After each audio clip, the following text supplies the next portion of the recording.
नमस्कार, स्वागत छ अर्को रोबो सिरिजमा। म कुशल गौतम र आज हामी कुरा गर्दैछौँ एएमआर अर्थात् अटोनोमस मोबाइल रोबोटको बारेमा। अघिल्लो एपिसोडमा हामीले कोबोट्सको बारेमा कुरा गरेको थियौँ, जो मानिससँग एउटै वर्क स्टेसनमा सहकार्य गर्ने रोबोट हो।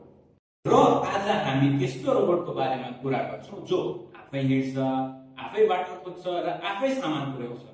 सोच्नुहोस् त, एउटा ठुलो गोदाममा धेरै सामान ओसार पसार गर्दा मान्छेले ढिलो र गल्ती हुने सम्भावना हुन्छ। यही समस्याको समाधान गर्न एएमआर प्रयोग गरिन्छ। एएमआर भनेको अटोनोमस मोबाइल रोबोट हो। यो आफै हिँड्ने र एक ठाउँबाट अर्को ठाउँमा सामान पुर्याउने स्मार्ट रोबोट हो। यो रोबोटले आफ्नो बाटो कसरी थाहा पाउँछ? यसमा लिडार राखिएको हुन्छ, जुन मान्छेको आँखा जस्तै हो। यसले लेजरको किरण छाडेर वरिपरि के छ भनेर बुझ्छ।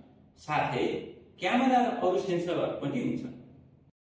यी सबैले मिलेर रोबोटलाई बताउँछन् अगाडि के छ, कहाँ जाने, कहाँ रोकिने भनेर। कोही बिचमा आयो भने रोबोट तुरुन्त रोकिन्छ वा अर्को बाटो लिन्छ।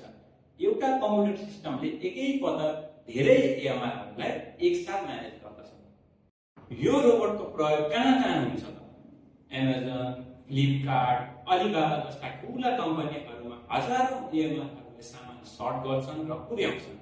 अस्पतालमा यिनले औषधि र ल्याबका नमुनाहरू बोक्छन्, जसले गर्दा नर्स दिदीहरूले बिरामीलाई बढी समय दिन पाउँछन्। कारखानामा यिनले कुनै अवरोध बिना एक मेसिनबाट अर्को मेसिनमा सामान ओसार्छन्। अब कोबोट्स र एएमआरमा के फरक छ? कोबोट्स एकै ठाउँमा बसेर मान्छेसँग काम गर्छ भने एएमआर पुरै वर्क स्टेसनमा हिँडेर काम गर्छ। रोबोटहरूको यो यात्रा भर्खरै सुरु भएको र भविष्यमा यी रोबोटहरू झन् स्मार्ट हुनेछन् र झन् सस्ता पनि हुनेछन्। बिस्तारै यिनलाई हामीले घरायसी कामहरूमा पनि देख्दैछौँ।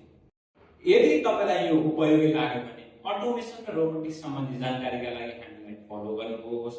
यदि तपाईँलाई एएमआरको बारेमा अझ जान्न मन छ भने हामीले डिस्क्रिप्सनमा एएमआर सम्बन्धी लेख पनि राखेका छौँ, हेर्न नछुटाउनुहोला। र यस्तै जानकारीका लागि रोबो आरम्भको पेज फलो गर्नुहोला। फेरि भेटौँ अर्को रोबो सिरिजमा। हस्त धन्यवाद।